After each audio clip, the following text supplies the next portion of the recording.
Americans are well aware that a number of prescription drugs that have been licensed as safe have been found to be unsafe after they're used by millions of people.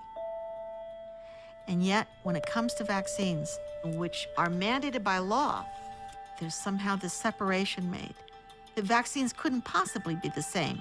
The majority of vaccine research is paid for by the vaccine manufacturers themselves. So the people who are approving the vaccines are taking the word of the pharmaceutical companies.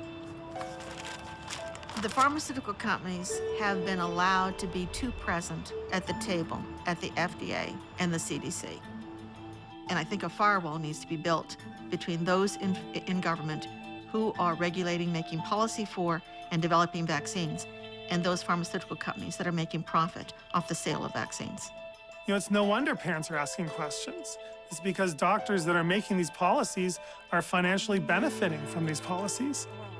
The ACIP is the organization that approves vaccine policy for the United States. You have some doctors on that board that have a direct financial interest in these vaccines.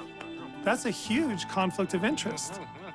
I think the conflict of interest issue hurts us. I mean, we see anything that has a financial side to it as evil. But these groups are made of people that are parents, that are giving these same vaccines to their children, that are closest to the data and know these data and are still giving these vaccines to their children. I'm not naive. I mean, I think pharmaceutical companies have done things that are aggressive or unethical or even arguably illegal. I don't see any of that on the vaccine side.